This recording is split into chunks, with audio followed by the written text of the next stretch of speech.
Hurry up, Leonard, it says, as Danbury kind of prompts me along.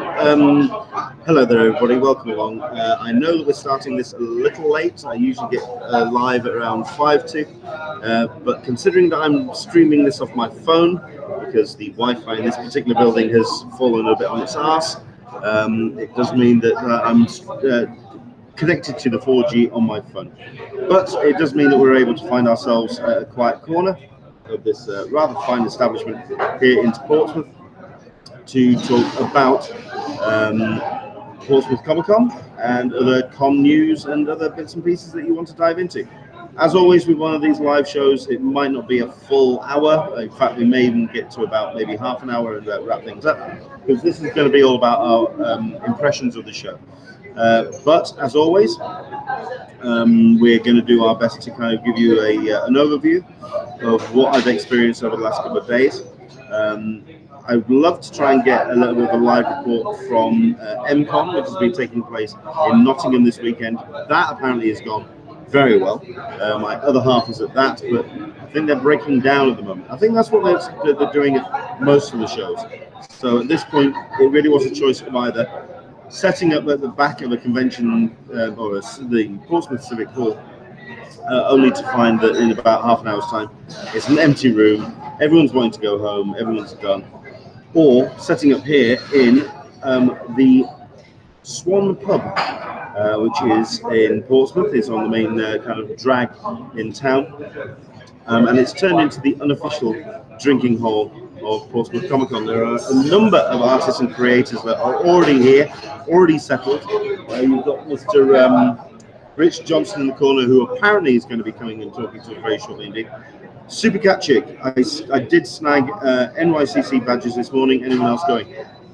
Please do dive in on that topic. Let me know how that went, because yes, today was a bit of a hectic day for those people wanting to attend New York Comic Con. So yeah, do jump in. Let us know how that's gone down, and of course any comments and statements you've made about New York Comic Con badges going on sale today. Like I say, a number of creators in the room. You've got Kieran Gillen around the other side. You've got a whole bunch of people from the White Noise Studios. They're kind of kicking around. So hopefully, fingers crossed, we may actually have one or two kind of special guests just kind of jumping in and saying hi. Danbury, the New York Comic Con 4-day badges are now sold out on pre-sale. But that was going to be kind of like that was to be expected. We knew that was coming. The show here at Portsmouth was supposed to go through till 6 o'clock, which was hello. Are you going to jump in as well? Are you going to say hi? No, we'll have a chat with you in a bit. Hello, everybody. It's Tara Ferguson from Vault Comics. We'll let you get yourself a bit more breather. So, yeah, it's going to be, that was going to be always the case. New York Comic Con is going to sell out. It's that kind of show. It's in that kind of instant sellout mode. So, yeah. As for here, like I said, this has turned into like the unofficial pub for the convention. This is where all the artists seem to have showed up and arrived at the end. Hopefully we'll get one or two kind of like people wandering in and saying hi.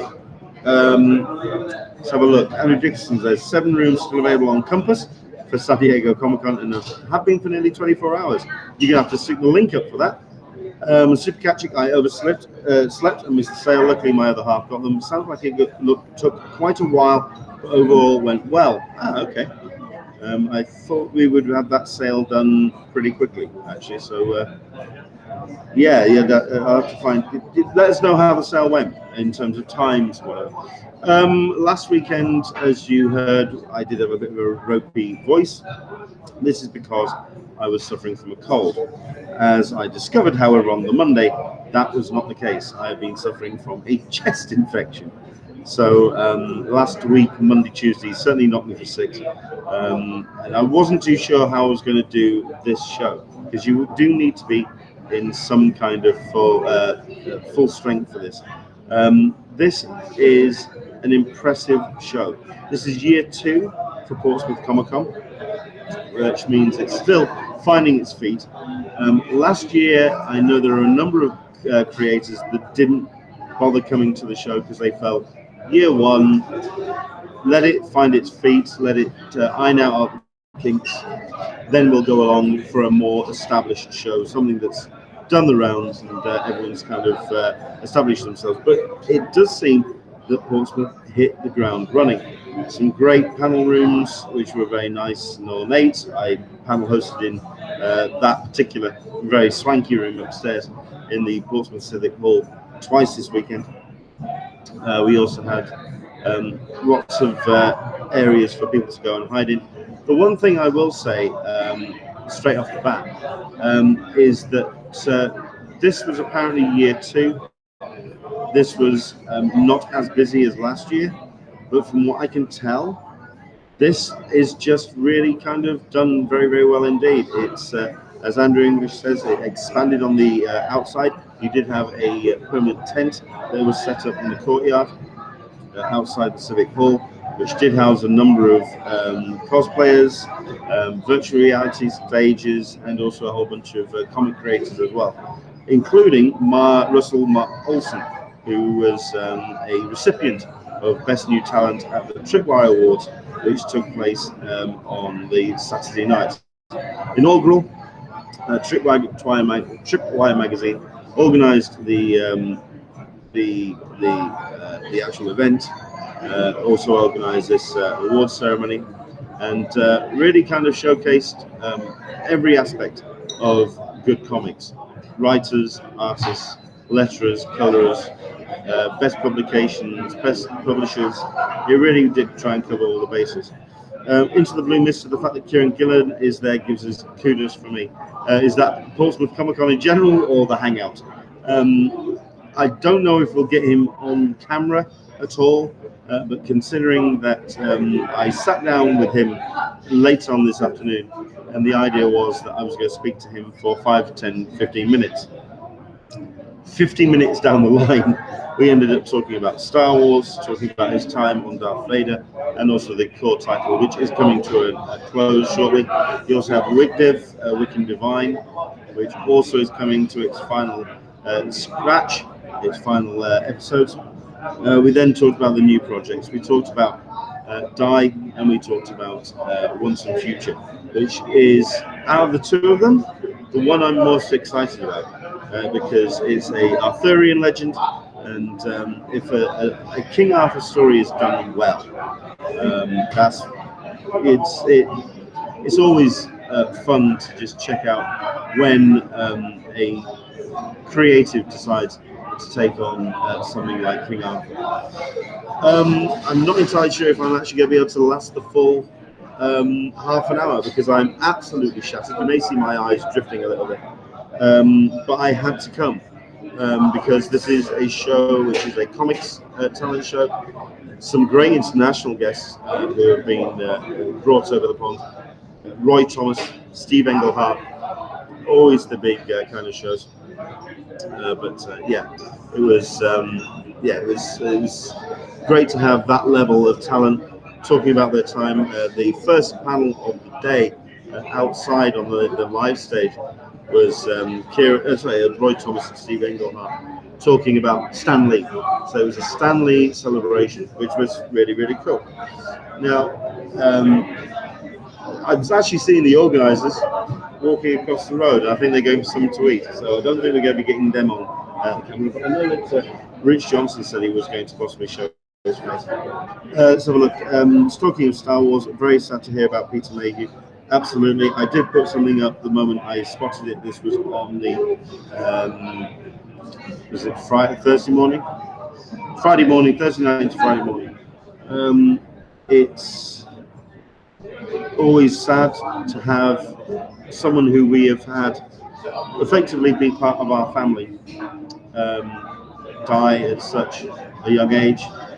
But at the end of the day, he lived such an amazing life. He was such a big-hearted guy, and it's going to be a shame that we are no longer going to have Peter Mayhew around to talk about his time as Chewbacca. Jonas has taken over the role magnificently. There's been a definite passing of the torch. and it was great to see the post that went up, having the two of them on camera, laughing and smiling on the making, I believe, of the Phantom Edition. So, the reason why I'm incredibly tired at the end of the day, I was suffering from the illness throughout the course of the week. It was a very long drive down to get here. It's 5.5 hours from Yorkshire to drive down to Portsmouth. But what I got when I got here, the organisation really was laid out for all to see. I thought it was incredibly well organised. I thought the show was jam-packed full of content. I mean, you can turn around and say that there's a little bit too much to see. There's so many panel rooms, and indeed the panel rooms upstairs were indeed not so radically attended, mostly because it was a pain in the ass to get up there, and that may be something they have to look into for next year. Panels where it only takes a shower and possibly a neck brace, some good hand gearing steels. Yeah, that's where it works well. So yeah, but I am absolutely flagging at this point. I am going to have an early night, I suspect. Okay, let's talk about positives. Thankfully, the weather this weekend has been very bright, a little bit cold in places, which has made the panels that took place out on the live stage a little bit awkward, but thankfully lots of standard outside stage kind of activities. Yeah, the Jeddah children, so kind of like a young cosplay take on Jeddah. So it doesn't have to just concentrate be dear me, I did in fact nod off. Let's have a look at this. Into the room, Mr. I meant for the comment, it'd be nice if you would buy your pint. I don't think I'll ever get a pint out of Kieran here. So I don't think that's the case. Leonard, on the thought bubble meter, how would you rate the present comic presence at this con? Thought bubble is the 100%. Remember, this was more 85%. There is a little bit of concession towards stuff like manga. We had one of the original model makers for some stop motion animation back in the days of the Eye of the Tiger and those films. There was which Ray Harryhausen didn't do. This guy did, and apparently these models hadn't seen the light of day for almost 20 odd years. They had just been sat there. So it was great to have those showcased. So let's continue about the comic guests. Lots of great international guests coming over.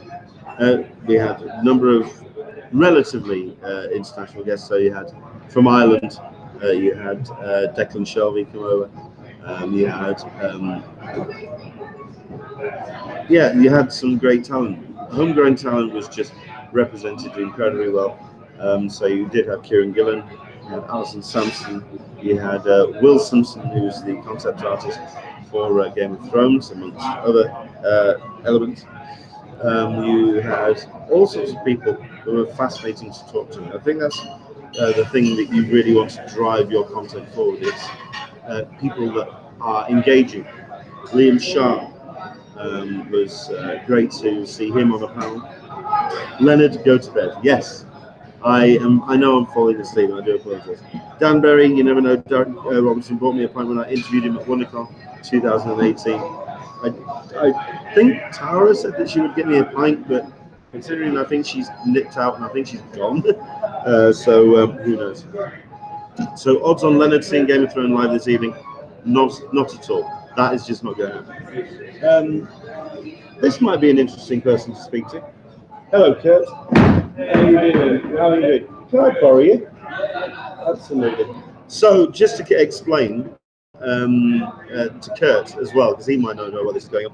I do a live YouTube show, which is Talkin Con. A cup of tea. Usually I have a drink in front of me. Fantastic. Talkin Con culture. This is Kurt Hill.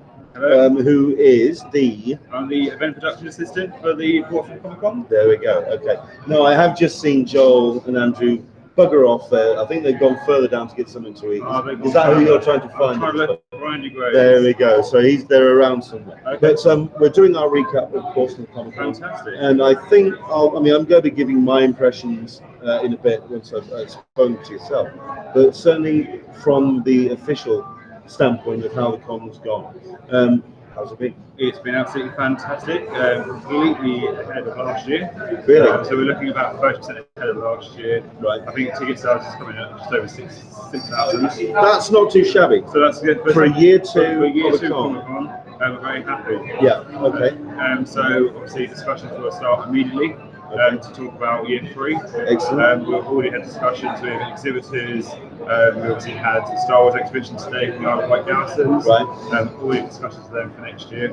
How's the things like the expansion to the show from last year? Because you had the tent outside, you had the live stage as well. How's those things improved on last year? Absolutely fantastic. So last year on the Saturday, unfortunately, we had to start turning people away, and it became a one in, one out situation. So it's fantastic that today to kind of spread people out and get more content. Exactly. So because of the expansion, we managed to have 2 new exhibitions, which is the Isle of Wight Garrisons and also Novitech. And then also we moved Dice, which was last year outside indoors, and it just created a lot more space around the area that we should have much content as possible. Not forgetting Roger Dickens with his dinosaurs. Yes, there you go. That's who I was trying to remember the name of, but yeah, that was cool. I also quite like the exhibition that was on that floor as well. The artwork Stanley and Alex Ross. That was very nice. So art was available for Yeah. that. So when I've attended shows like this in the past, and you have separate little rooms all built into one venue, it does feel possibly a little bit too spread out. The great thing I've loved about Portsmouth is because you filled every corner of every room with as much as you possibly can. Then it always felt like there was somewhere for you to go and find stuff. Exactly. So, 1 minute you're walking through with Game Over, but in their retro gaming. The next minute you're in the immersive technology zone with the University of Portsmouth. Then you'll stumble across the panel rooms. The panel rooms were the only possible weak link in that they were possibly sent a little bit. There was a couple that were a little bit too high up in the building. Is that something that you're going to possibly look into just reevaluating? It's definitely something we'd review. So we're obviously always discussing to improve. So that's something that will be a part of the discussion. I mean, the panel room 1, which was up on the second floor, is held in the what's the official name of the room? That is the council chamber. That's correct. With the very ornate layouts and the big seats for the mayor and all the dignitaries of Portsmouth. To have these comic guests suddenly be treated like the big fiefdom, and exactly, because usually you find at conventions the comic guests are not treated with any kind of reverential, and just by sitting them in a seat which has been carved hundreds of all this time ago, I think it's fantastic. Obviously, that room has some very serious decisions made in it. 51 weeks of the year. Sure. So suddenly for 1 weekend of the year, for it to be a real fun, exciting sort of room to be used for, it's fantastic. And I can appreciate that you don't want to be too critical without examining what's happened. We'll get into it already. But was there any areas you felt immediately that you could improve on? Something which is instantly you think, no, that we could possibly do with. Yeah, there's always going to be areas, same as last year, which is the reason for the expansion. We did have some areas which were particularly kind of bottlenecked, exactly. And then obviously some people like the celebrities, some people might find it hard to approach them, especially if they had a disability or a wheelchair user. So that's something we're looking at certainly for next year, just to make it comfortable for everyone. This year we had a quiet hour from 9 o'clock, which was fantastic. Sadly, it was. I don't think we publicised it enough. So that's something we want to do next year as well. Yeah. Just an area so anyone who has any sort of additional needs, or if they have, if they've got autism, something like that, and they just need a quiet time to go there, so we don't have the music music on, and there's no crowds there, so they can enjoy the con as well. That'd be good. That'd be excellent. Yeah, people are assuming that I am going to be falling asleep by the end of this. I'm absolutely shattered. But I think that is a testament to how much has been going on. Because I have had to be on all the time because there's just been so much to do. The panels have been excellent. I think they've been curated really well. We've got a little bit slow at the back end today purely because of numbers. It's a typical Sunday. It's going to be a little bit quieter. So actually persuading people off the floor or off the out of the artist alley, all the other separate rooms, to actually get them to attend panels. That's always going to be tough. That's always going to be a challenge. Yeah, I mean, we've done our events right, and Sunday always is the quiet day. Sure. People like to get home or spend time with their family. So, it's sadly it's one of those things that we can't change. Absolutely. I mean, I think what I'm really excited about is the fact that, like I say, year one, no one knew what to expect. Year two, building on that expansion, and that's really building on that first show. And knowing that year three is going to go ahead, and that Portsmouth Comic Con is going to be an established player in the Comic Con calendar. Absolutely. I think it's encouraging, especially for a show which, in the main, does concentrate on the comics. Exactly. I think that's something that we're very proud of. That's good. I mean, I mean, it's like we've said on the show before. We always will support Comic Cons which are comics based first. We do talk MCM. We do talk about all the shows as well. But the comics ones are always our main goals. So it's good to have. It's been a pleasure talking to you. Thank you very much. To down tables. Yes. We'll see you again on the 2nd and 3rd of May 2020. Is that the official date? That is the official date. It's all been sorted. Excellent stuff. Perfect. Thank you very much. Cheers. Take care. So there you go, Kurt Hill from the event director. It's trying to find some official people to kind of start wrapping the show down. Like I say, I was trying to be a little bit diplomatic there. I personally think that a number of the comics guests were possibly a little bit too deep for the general public. I held a panel with a fascinating artist, a great talent, which is Tom Coker. But if you don't know who Tom Coker is, then you're going to struggle to be motivated to go up to see who that panelist is. And I think that it's just a case of it's always looking for the headliner, isn't it? Angela Copley, hi everyone. Odds on Leonard falling asleep through the interview. I managed to survive. I managed to get there, didn't I? Like I said, I'd like to try and get a couple of the other guys around to talk. I'd love to try and get, admittedly, Rhys Johnson was only here for the Sunday because there is work's being done on the train lines coming out of London, which means it's an absolute pain in the arse to get people from London, which you'd think they were the captive audiences, to get them out of the smoke and get them here into Portsmouth. Somebody get Leonard a coffee. Yeah, I'm second win now. I'm second win. Like I say, I'm probably not going to take this much longer than half past, but I do want to get my impressions of this show down. I liked it. I liked the way they treated their creators. I thought it was very respectful of the talent they got in. Mr. Roy Thomas was there, absolutely. A little bit of a hiccup with Roy in that he was constantly shadowed by his agent or his handler, who was constantly kind of ferrying people around and making sure that Roy wasn't talking to people too long, but maybe even not long enough, considering that there was the ability for people, or they weren't exactly being pushed, there wasn't exactly a line. So people would have liked to have really gotten into some deep stories about Roy Thomas's career, and the agent did kind of just did squirrel it up a bit. He did kind of, he wound a lot of people up the wrong way. Other people, other headliners for myself. Great to have Will Sampson here to talk Game of Thrones. Obviously, very relevant for the moment to talk. And there's Mr. Gillam. There you go. To talk about the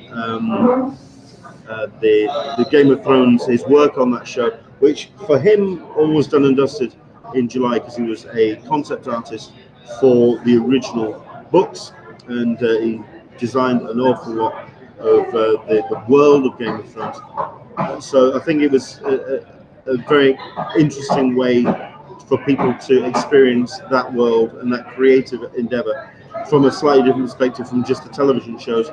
So it was a nice way of incorporating artists and art creators while still kind of keeping it modern media and whatever. Kieran. I'll try again. Kieran. If I can borrow you for 5 seconds. Yeah, sure. We have had Kieran on the show before. It's been a while though. Yes, so it's good to have you. Just a couple of minutes because I know you've got your pint game poured and I know you're getting sorted. But yeah, we're just talking about Portsmouth Comic Con. It's been delightful. Yeah. And lovely. What's been the vibe on that Artist Alley? Because I mean, it felt certainly busy on Saturday, but how was Sunday? Was it a little bit more of a... The Sunday was always a little bit more chill. Anyone's been at a con knows like Sundays are like always in a kind of different sort of place. Yeah. But it's fun, genuinely, like, especially we're here, we're decompressing. Yeah. It's been a lovely time. Which is why I'm now going to let you continue doing it. So there you go, Mr. Kieran Gillam. So I think he was being a little bit generous there because it was very quiet upon the Artist Alley this afternoon. I think it was. I think a lot of people did a lot of networking. Liam Sharp came over. I'm having a crazy fangirl moment. Yes,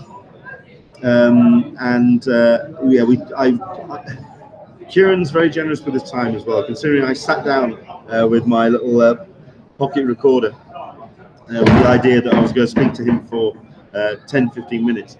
50 minutes later, we've kind of wrapped up the conversation. We did spend a bit of time talking about Wickdiv and about the closing of that particular chapter for him, moving on to other projects such as Die, and also with his new King Arthur story, Once and Future, which, to be fair, that's the one I'm really excited about. That's looking like a lot of fun. He showed us a couple of the prepped pages for the first issue, and it looks great. It looks fantastic. So no, I think Kieran is closing the door on the chapter for Star Wars and closing on the chapter for Wickdiv, and he's moving forward and he's got other stuff to do.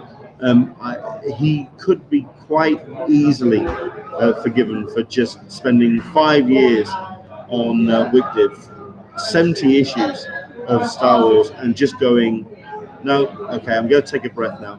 And he's not, he's diving straight into a project.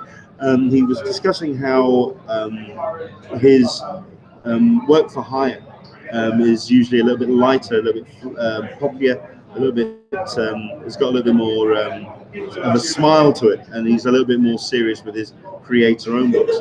And someone turned around and said, well, maybe why don't you do that with your creator-owned stuff? And he's now, that's the approach he's going to go for. So I think that's really, really cool. I didn't lean my credit card over here. No, you didn't. No, you didn't. Oops. So yes, you're saying if Kieran would have bought me a drink? No, I think he could have done by accident by leaving his card there. But I think that's where we are at the moment. Everyone's just a little bit kind of just breaking things down. So there we go. Kieran's a top bloke, often does a Vader sketch when he signs a Star Wars book. I showed up with a lot of Star Wars books to get signed, plus a couple of Wickdivs, and he was very generous with his time, and yeah, it was great to have him on. So there we go. But he does sum it up rather nicely. I mean, he turned around and said that he wasn't too sure about coming to the first one because first cons, they're establishing themselves. Second one, he was told a lot about the show, and I think he's had a great time at this event. Networked with a lot of people. I think he knows he knew all the major players at today's show. It was great to also have the White Noise boys here. Ask him how to fix the comic book industry. Well, that's the next thing I'm going to lead on to, because there's only one person that I wanted to speak to who was here, and I think he's floating around. I think he may be on his way. Is Joseph P. Illich, former. I think he's from press for Valiant, and he has now joined A Blue Wave Away, which is a brand new publisher, very much dealing with contemporary issues and contemporary stories. That particular company is also spirited. One of the Lisa Wu from Aftershock Comics. He's a guy who's very clever, and I spoke to him at length last night over a pint or two here in this building, where I think we did set the world to rights for over 2 hours, 2 or 3 hours. Very clever guy, and very perceptive. A lot of questions came out of that chat, which I think need to be asked a lot within the comic industry, in terms of who the audience is, who it needs to be aimed towards. So I think where the future is for comics. We also got into a little bit of comics gate. We got into a little bit of fan pandering, sort of aiming comics at fans. Where and when will that be up? Unfortunately, that was a private conversation, but I am going to try my best to I would love to get Joseph on the Hangout to talk about it, because it'd be worthwhile just kind of getting that conversation out. That was more of an impromptu chat over beers. As for stuff that I did record all of the panels, certainly the audio. Got the Kieran Gillen spotlight on camera. Got the Liam Sharp interview on camera as well. Those will be going up, fingers crossed, this week. So as soon as I get home, as soon as I'm able to get them into the editing bay, sort out the audio, get it all up. But as for that conversation with Joseph P. Illich, I think we may have to refresh it and return and revisit to it, because the guy's a very sharp bloke. If you get the chance to follow him, by all means, and yes, tweet him and say thank you very much indeed for chatting with me on that. Being very positive about this show, let's go a little bit breaking some stuff down. There's still one or two things that are learning curves, but it's like little details, and I think you'll find that with most conventions, it's about getting those little details right. And I think the best and most successful comic conventions are the ones that actually work on the details first, and that kind of lets the big picture stuff fall into place. So, for example, bottles of water for the guests. What was the new comic studio's name again? I believe it's a Blue Wave Away. I believe that's the name of the Blue Wave Away, and they look like they're following very much a similar model to Aftershock, in that they're not so much a Blue Wave world. There you go. I thought it was Blue Wave Away. Anyway, that they are bringing in the talent. They're steering away so much from superhero comics, and it's more very passionate, very personal projects. And I'm looking forward to see what they bring out. To be fair, I will still probably be supporting Aftershock a bit more, because they are still getting established, and I think that's still something that needs to be supported.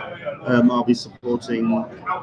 Look, I support any comic publisher which is wanting to do something fresh and new and get great voices out into the wider world. So yeah, Joseph is a top bloke. Admittedly, he rolled in a little bit late this morning, because I think we broke him a little bit. A little bit too many adult beverages. So there we go. Okay, so let's be a little bit more critical of the show. Possibly it was a little bit too compressed. There wasn't. When I say that there was every corner was filled, it did mean that there was very few places to actually just kind of stop, sit, regroup, refresh. In the main hall, which is actually a concert hall in the Civic Hall, you did have the rear seating area, those stalls, and you could sit up there, and it was just behind the kind of like the retailer section.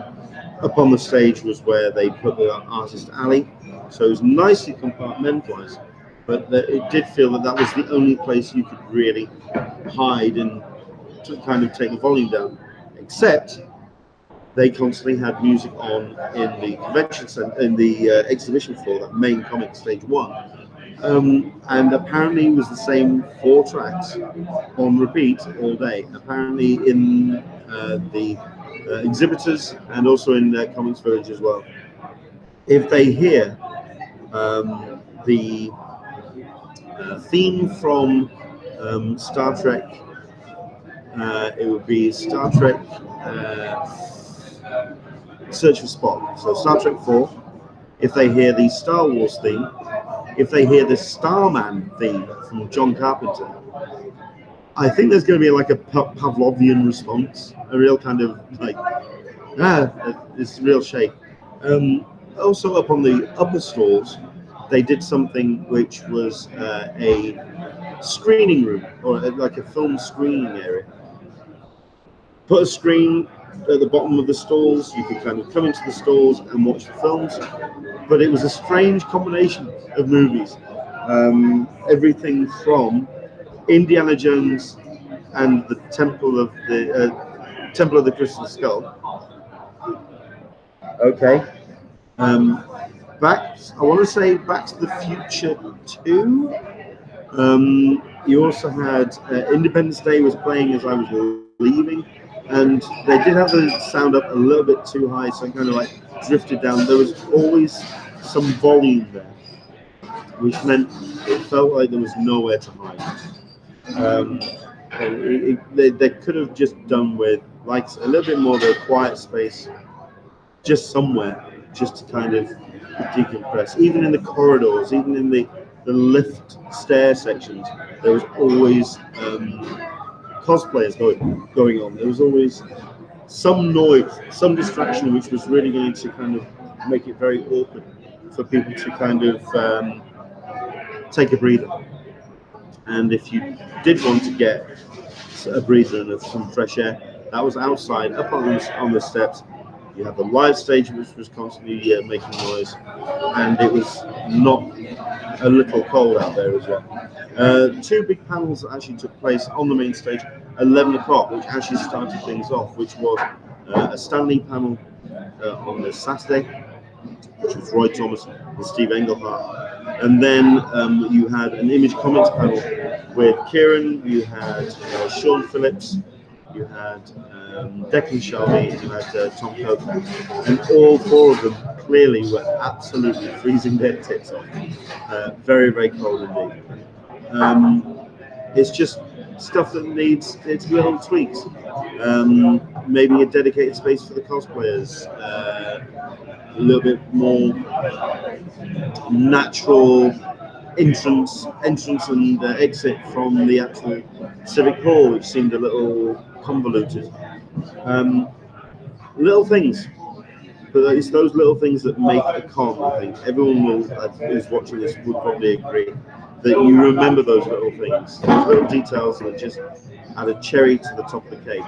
The cake would usually look after itself, and it's those little details which you would recognise that will either take you out of the experience or make and break a con. So I think that's where they are at the moment. I would love to come back. I would like to possibly get my head around a couple more of the bigger names when it comes to the panels, but that's down to Joel and Andrew and whoever else is involved. I will say that this has been a very tough weekend for me because it's one of the few shows which doesn't actually pay me to host the panels. which means it's very difficult. I'm losing money by attending this, which can still kind of hurt. I've been provided with my petrol, I've been provided with my hotel, and I can't begrudge them for that. But I think if the con is going to grow to a point where it is a major player on the scene, I think I may have to introduce a panel hosting rate next year, just to kind of take things up a notch. Andrew English, my cosplay pictures for Saturday are up on Facebook. Do search for Andrew English on Facebook. If you can provide the link to that, Andrew, if you can just right-click on the date on the post, let's have people check it out. They say you got to spend money to make money. Indeed, but I think also possibly the expense, the money that's going out, is going on the talent, which you can't deny. If they maintain this level, this standard of that talent, I think we could do with possibly some newer talent, just so we can kind of keep things going. But fingers crossed. That's the way that particular thing goes. We're at minute 40, which is not bad. I've not collapsed or died. So tell you what, I think we'll make a move. Let's have a look at this. Oh no, I don't see why some con organisers feel the need for music over a PA. I remember in London from Comic Con where I couldn't speak to some guests because they were sat next to a disco for cosplay competition. Well, that's something else. That's when it's a music for a dedicated area. Although I have seen cons where the cosplay has been literally right next to a creator's, an exhibitor's table, and you think that's a bit much. But I suspect there isn't many places here where they could do I think they do the cosplay competition outside on the main stage outside, and if that works. It's just now a case of stuff that needs to be promoted more, elements of the show that need to be promoted more, including the panels, including the additional content. So let's see how 2020 goes. If I'm invited back, I would love to come back. I think I may just have to kind of introduce a rate of some restriction. You don't want an annoying serenade when trying to someone you came a long way to see, and not only that, but sometimes those guests have come a long way. So yeah, it can be a bit problematic. So yeah, I totally understand. I appreciate that. Right, any other last comments? Anything that you want to jump in on? Any questions you want to ask? Let me know. While you're thinking of something, I will just quickly make my pitch and remind people that please do support the Hangout at patreon.com/EnglishmanSTCC. I am probably going to try and get a lot of, certainly the 2 video panels. I may post them on our Patreon first, have them go live in about a week's time. The audio, I haven't decided yet, but it does involve me actually sitting down and plowing through, because it is I set the recorder going at 11. The panels finished at 4. There was 5 panels throughout the course of the day, and my word, it was just non-stop. So I do have them. If you have trouble falling asleep, count Stanley appearances in the MCU. Do it in order. Can you do it in order? There you go. Yeah, I'm being told. I'm being ordered to go to bed. You know what? I think I will. I'm going to make a move. Thank you very much indeed for watching. I think I'll probably do a little bit more of a in-depth and awake kind of review of Portsmouth Comic Con either next week. Next week's going to be a fun show, because we are going to be having the organizer of Glasgow Comic Con joining us, and she is Nicola Love. She's very forthright. She knows what she wants to say. She doesn't want to hide her opinions away. She is someone who has very big thoughts about the convention landscape, how shows like MCN and London Film and Comic Con, how they actually apply themselves, and how they also affect the smaller cons, especially now that shows like MCN are being bankrolled and supported by Recon, where they are taking some of the big talent away. That is Nicola Love from Glasgow Comic Con on next week's show. And yeah, I'll probably, hopefully, have the voice back to some kind of full strength. Thank you very much indeed. Do take care. Enjoy the rest of your Sunday. If you did get New York Comic Con tickets, congratulations. This would be year 4 where I've been invited to go along to New York Comic Con, and I don't know if I can even possibly afford to do it, but this is a year where I possibly could, because I'm not attending San Diego. Yeah, I'm really upset that Rich Johnson that he would come round, and he hasn't done. Again, he's done it to me again. Someone can everyone just tweet Rich Johnson, please, and just say, I thought you said you were going to come and hang out. Do it now. Excuse me, Rich Johnson. I thought you were going to come on the hangout with Leonard. If you can tweet him, please. Cheeky bugger. He keeps saying that he's going to come around and chat with me, and never bloody does. So there we go. Come to New York Comic Con, Leonard. That would be awesome. Scott Snyder's son was born yesterday. I saw the tweet about him kind of chilling out and reading comic scripts or just reading books with a newborn on his chest. Yes, I saw that tweet. Excellent. Congratulations, Scott. Newborn son. Bravo. He's had a hell of a year, hasn't he? He's had a hell of a year. I want to try and get.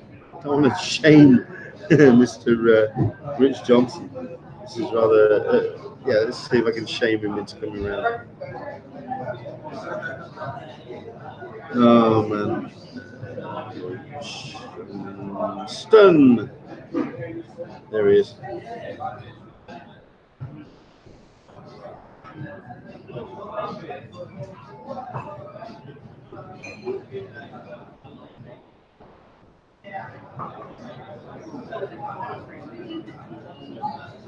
So there we go. Super Catrick, have a great week, everyone. Omar Hassa, get the pitchforks, torches, and cosplay swords. We'll get him to talk to you. The thing is, it's like I say, everyone's around the other side and having a great time. So there you go. There's Kieran and yeah. So I can hear them. They're all around there. But yeah, I'm kind of feeling a little neglected now. So tell you what, I'm going to pack everything away, get off, enjoy the rest of your Sunday, everybody. Do take care, and hopefully we'll catch you next week talking to Nicola Love. I'll be a little bit more awake. Fingers crossed. Take care. I'll see you soon. Bye.